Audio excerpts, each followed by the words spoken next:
Masih di Good Morning, ini seorang pelaku pencurian sepeda motor di Kabupaten Sukabumi babak belur dihajar warga.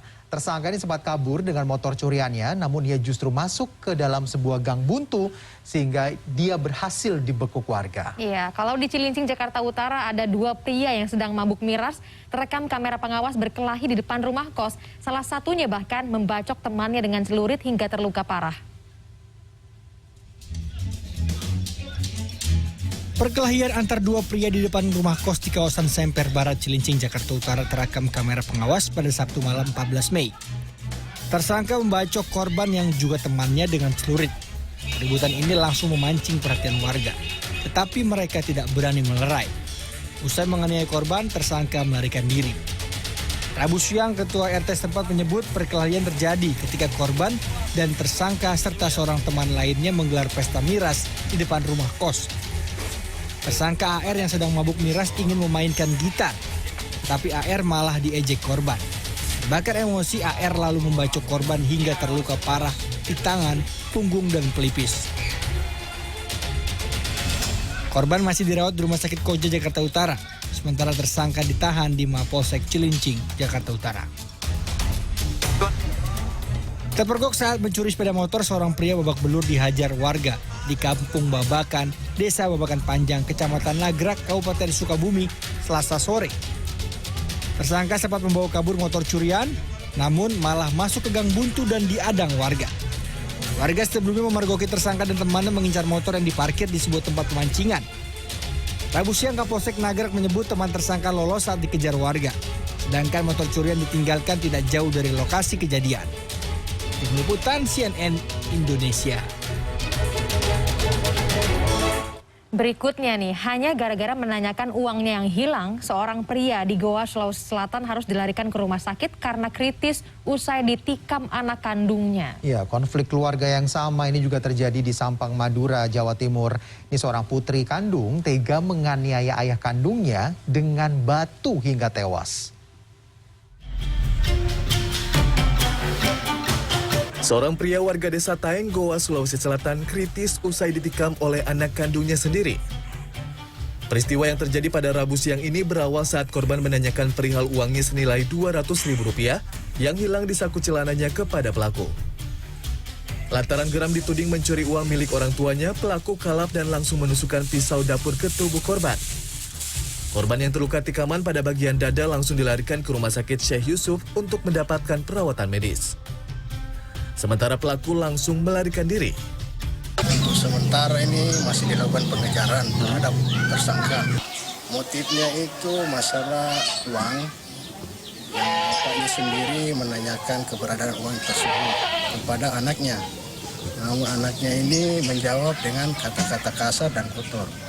Sehingga orang tuanya dengan emosi memegang kepalanya dan menghantamkan ke dinding. Karena mungkin sakit hati, anaknya mendapat pisau dapur dan menikam.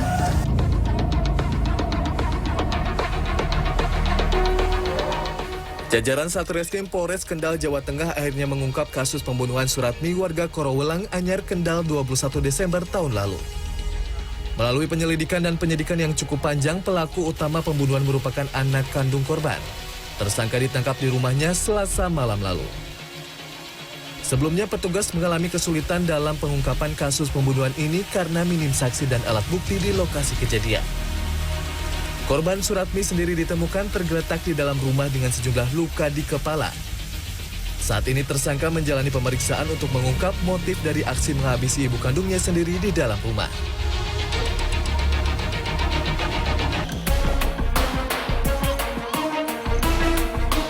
Miskali, 64 tahun, warga Kedundung Sampang, tewas di tangan putri kandungnya sendiri. Kejadian ini berlangsung saat korban sedang terlelap tidur di musola rumahnya pada Rabu dini hari. Tidak ada yang melihat langsung kejadian penganiayaan yang menyebabkan tewasnya korban. Korban diketahui sudah bersimbah darah dengan luka robek di bagian dahinya setelah anak pelaku histeris. Pelaku beranak satu ini sempat melarikan diri sebelum akhirnya ditangkap warga. Petugas yang berada di lokasi kemudian membawa pelaku ke Mapolres Sampang. Dari tangan tersangka, petugas menyita 1 buah bongkahan batu serta bantal yang digunakan korban. Tim Liputan CNN Indonesia. Kita ke hal lain ya, ini seiring adanya pelonggaran penggunaan masker di ruang terbuka membuat warga terlihat mulai melepas masker saat beraktivitas di ruang terbuka. Ya, namun beda hal yang terjadi di kota Solo, Jawa Tengah. Ini Wali Kota Gibran Rakabuming Raka justru memastikan bahwa warga Solo masih wajib mengenakan masker meskipun berada di luar ruangan.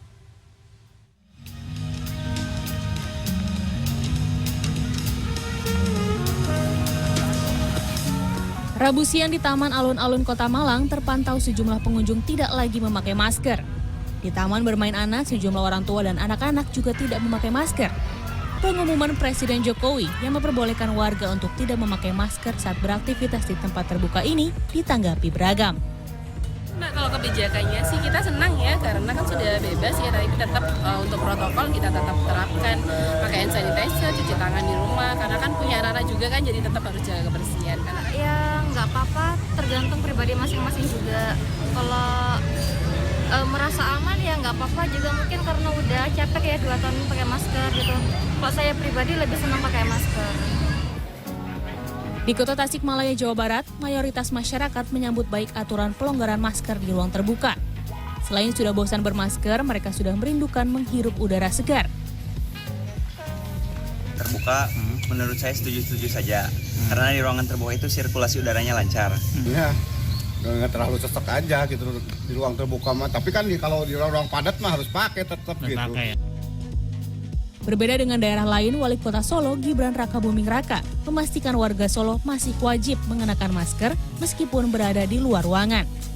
Gibran mengaku belum ada instruksi dari Gubernur Jawa Tengah untuk melepas masker sehingga masyarakat diminta untuk tetap waspada dan tidak lengah dalam penanganan COVID-19. Saya sudah tanya Pak Gubernur, intinya di sini ya masih pakai masker dulu lah ya. Meskipun kasusnya udah hampir tidak ada, kita tetap waspada dulu ya. Meski telah melonggarkan penggunaan masker di ruang terbuka, epidemiolog Griffith University menilai pemerintah tetap harus hati-hati saat melonggarkan aturan protokol kesehatan. Kenapa masker itu penting digunakan meskipun cakupan vaksinasi saat ini sudah membaik? Pertama adalah karena status pandemi belum dicabut ya. Artinya situasi krisis kesehatan masih terjadi di dunia ini. Dan apa yang terjadi di berbagai belahan dunia, di global ini, itu bisa berdampak dan sangat jelas akan berdampak pada situasi nasional dan daerah. Pelonggaran aturan pemakaian masker di ruang terbuka ini sudah lebih dulu dilakukan oleh negara tetangga Singapura dan Malaysia. Selain itu, negara-negara barat seperti Prancis dan Belanda serta Amerika Serikat juga sudah melonggarkan aturan penggunaan masker. Tim Liputan, CNN Indonesia.